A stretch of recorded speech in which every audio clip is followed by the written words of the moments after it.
Journal of a Moving Picture, Blood and Feathers. A chicken suddenly appeared in the basement near all those strange devices. We chased it up and down the tower until finally Elaine caught it and, grabbing the bird by the legs, continuously pummeled it against the stone floor until the whole room filled with blood, feathers, and screams. She seemed a little disturbed by her sudden loss of control. We all were. With the torn chicken legs still in her hands, she kept on mumbling repeatedly that she's usually quite patient and in control, and for the life of her, she did not understand the emotions that had suddenly and temporarily hijacked her. We consoled poor Elaine as we gathered the chunks of poultry and prepared a delicious meal. A good scene to include in the picture for levity. Journal of a Moving Picture, Never Forgotten. Elaine Fairfield told me how she met Ama Kumura in the parks. They met in a group dedicated to finding missing loved ones, led by a brother who had lost his sister while investigating strange yet similar disappearances. The group eventually figured out a way to enter this cosmic hell with the brother's research, but were somehow separated along the way. She says they were attacked by a creature she couldn't really describe, but it seemed to be everywhere and nowhere at the same time. I didn't really understand what she was going on about. Whatever it was, I'm glad they found me and pulled me out of the bear trap when they did. I'm also glad the brother entrusted Mr. Park with the research before they were separated. And I hope there's something in there that will help us return home. Otherwise, we'll probably end up doing to each other what Elaine did to that poor chicken. On that note, Yasmin Kassir didn't find the chicken incident very funny, nor did she think it would make a good scene in a movie picture. I'm not sure she represents the target audience I'm after.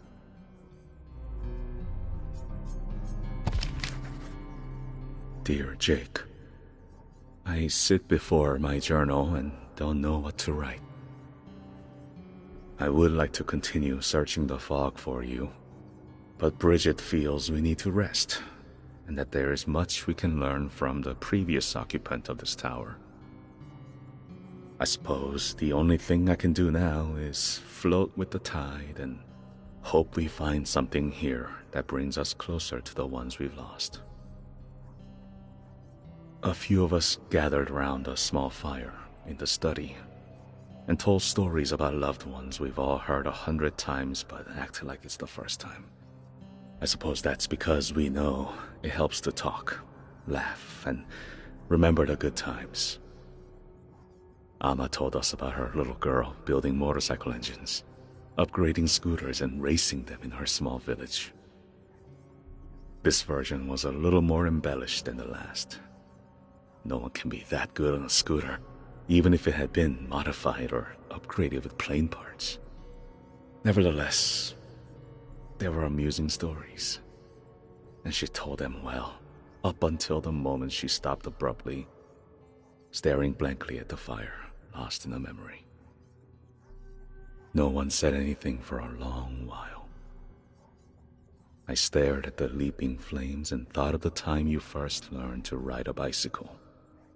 You were 4 years old, and the first thing I taught you was how to fall.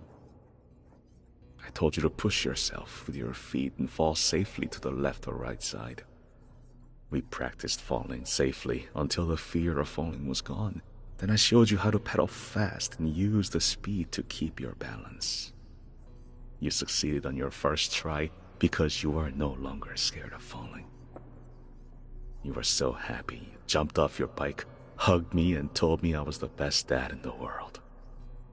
If I were to die today and live in that moment forever, I would be a blessed man. I miss you with all my heart, and hate what happened between us. I only hope for another chance to make things right. Chamber Blood, Day of Night, Jaden, 1. 23-year-old Jaden pushed through the fog as he approached the entrance of an abandoned motel. He wiped the cold sweat from his brow, opened the creaking door, and entered the dark lobby. At once his heart sank as he stared upon a grim scene of death. Strewn across the floor were human corpses and the decaying remains of squid-like creatures, unlike anything he had ever seen before. He took a moment to compose himself. His bruised face, swollen feet, and tattered clothes gave testament to the long and arduous journey through this dark dimension to find his adopted sister, Haley. Back home, he had connected with others who had lost loved ones in similar circumstances, and together they had collected relics and artifacts with secret symbols that eventually helped them open a portal into this world made of nightmares. But no sooner had they entered the nightmare than they had been separated while being attacked by a shadow creature with an insatiable appetite for darkness. Now Jaden was alone. Without the research, or the codex as some of them had grown accustomed to calling it, he wasn't sure how he would escape when he found his sister. But he tried not to think about his predicament as he entered the lobby, feeling like something or someone was watching him. Some distance away, he had found the ruins of a tower with skeletons strewn across a mini-putt, with an old French song playing on a scratchy gramophone. Now, he was in an abandoned motel, reeking dead creatures around him. He didn't know what else to expect, but he was sure of one thing. More deadly creatures and mysterious ruins would be in the fog. Much more. Everything he had discovered about this world suggested it was a garden of infinite darkness beyond time and space. Death, he had read, was not an escape. Cautiously, Jaden walked down a deathly silent corridor with shaking hands towards a door. Above the door, an exit sign blinked in and out of existence. The only sign of life was a rat the size of a dog chewing on the putrid flesh of one of the bloated squid creatures. As he passed a pile of bodies, he felt something behind him. He turned to see a sudden flash. An instant later, he was staring down the edge of a gleaming katana. He gasped as he found himself staring at a woman in a red and black kimono. She reminded him of a protagonist in a story Haley had been collecting by an anonymous 18th century Japanese author. "Saku, wait!" Jaden's heart gave a great leap as he instantly recognized Surin's voice. He turned to see several other familiar faces amongst a small group of survivors. Beyond the faces, he recognized Olivia, Sean, and Elias. He thought he saw Haley's estranged uncle, Mahan, in blood-stained fatigues, carrying a semi-automatic rifle. Surin urgently turned to face a woman beside him, Ariella. He said, "Tell Saku we know him. His name is Jaden. He came with us through the portal. We got separated. This place, it has his sister." Ariella nodded, then gently placed her hand on Saku's wrist, translating Surin's words into Japanese. Within moments, Saku nodded her understanding and lowered her katana. Jaden breathed again as Surin tossed him a rifle and a rusty machete, then introduced him to the new members of the group and told everyone to prepare for another assault from the fog.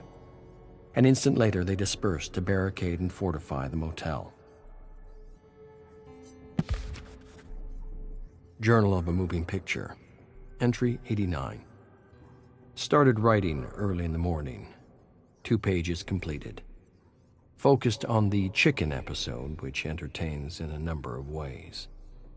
Discussion with Yasmin is planned for tonight and will likely miss Elaine's reading of a story chosen from the Chamber of Blood. Something wicked this Halloween. Elaine claims the story is set in a world not unlike this one. Chamber of Blood, lost and forgotten. A reverberating explosion somewhere in the distance roused the 5 prisoners in their small, muddy, vermin-infested dungeon. One bearded prisoner sat up and stared at several names etched in a rock by the door. It read, Amar Singh, 1914, Adama Komba, 1915, Omar Halimi, 1916, Amrik, 1917, Roop, 1917. The prisoner had the sudden instinct to etch his own name, lest he be forgotten. And so he grabbed a small, sharp stone, and just as he began to etch out his name, the thick wooden door slammed open, and enemy soldiers shouted curses at the 5 prisoners in a language none of them understood, while threatening them with gleaming bayonets. The enemy soldiers gestured for them to stand, then ushered the 5 prisoners out of the darkness and into the golden light of dawn through a muddy 6-foot trench reeking of death. As the prisoners hobbled toward a clearing, one soldier addressed them in broken English, telling them they had the honor of helping their captain and perhaps avoiding early morning target practice. The 5 prisoners stood by the trench wall as an enemy soldier balanced tin cans over their heads. A translator approached them with the captain. The captain spoke, and the translator quickly interpreted, saying, "One of you bastards will tell me about your secret mission. Speak up, and I promise to send you to a proper camp where you'll be fed and given immediate medical attention." None of the 5 responded. The captain smirked, took 20 paces back, cocked his rifle, aimed, and hit one soldier in the forehead, splitting his skull in 2, sending a spray of blood across the other 4. The captain regarded them, hesitated, then cocked the rifle again. A sudden crack, and another prisoner fell as the captain mockingly apologized for his terrible aim. With a laugh, the captain aimed the rifle, squeezed the trigger, and hit the tin can off the next prisoner. The can fell against the sandbags lining the trench. The captain prepared his rifle and shifted his aim to the next prisoner. The prisoner stared at the rifle, closed his eyes, and repeated a phrase in an unknown language that resembled Latin. And just as the captain made to pull the trigger, a sudden, piercing whistle suddenly caught everyone's attention. By the time the captain looked up, it was already too late, and he was reduced to fleshy fragments and bone shrapnel by an 18-pounder. The bearded prisoner crawled on the ground toward a trembling hand sticking out of a pile of debris. He frantically dug through the dirt and rubble as muffled screams and explosions filled his ears. Breathing hard, he managed to dig out one face and then another. Then he rose on shaking legs, grabbed one prisoner by the uniform, and pulled him to his feet. Together they yanked the other prisoner from the mountain of rubble and took a moment to gather themselves. Limping and coughing, they grabbed rifles from the ground, rushed towards a ladder, and climbed over the trench and into the barren wasteland. Leaping over decomposing horses, the fleeing prisoners fell into a massive crater as bullets thumped in the mud all around them. As they desperately scrambled out, jumping over bodies and rats and pushing through clouds of flies, they suddenly and unexpectedly entered a maze of barbed wire attached to the scorched remains of trees. Pushing their way out of the maze, they once again entered a clearing and sprinted away without looking back until they heard the rumble of an engine in the sky. They turned to see the plane. One prisoner froze, grabbed his rifle, and aimed as the plane approached them. Holding his breath, he pulled the trigger.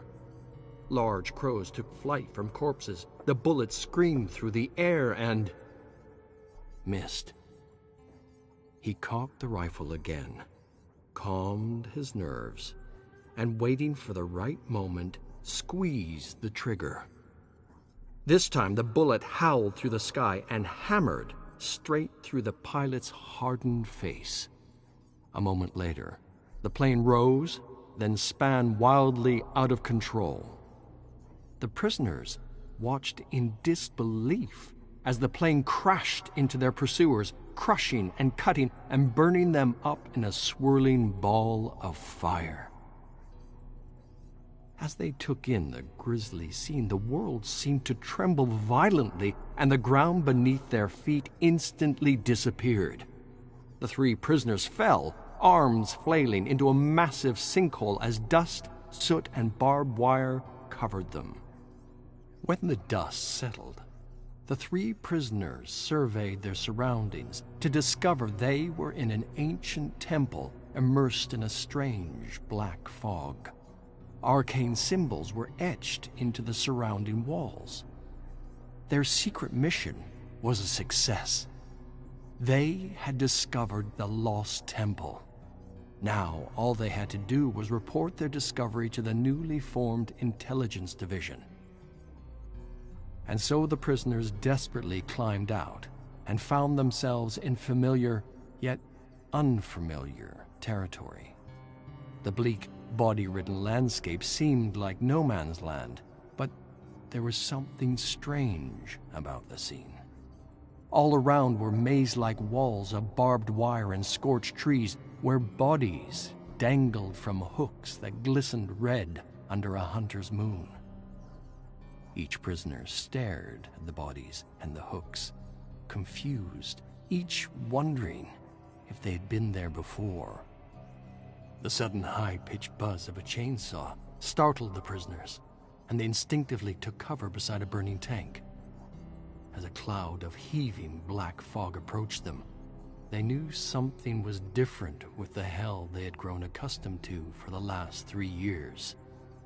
They sensed that they had somehow discovered something lost and forgotten to time in the hidden temple, or that this lost and forgotten thing had somehow discovered them. And that this thing, this ancient thing, whatever it was, had pushed them out of the frying pan and into the cosmic fire. Chamber of Blood. Office of Strategic Magic. Memo. Concerning Dr. Stomper, we are concerned about having Stomper lead subproject 774. He openly mocks the premise of herd manifestation, and his suggestions for the community have an air of skepticism, if not sarcasm. He continues to question the department and doesn't believe the government has the resources to conduct such an experiment. He requests to know where the funding is coming from and asks too many questions. I don't believe he's the right candidate to lead the herd initiative.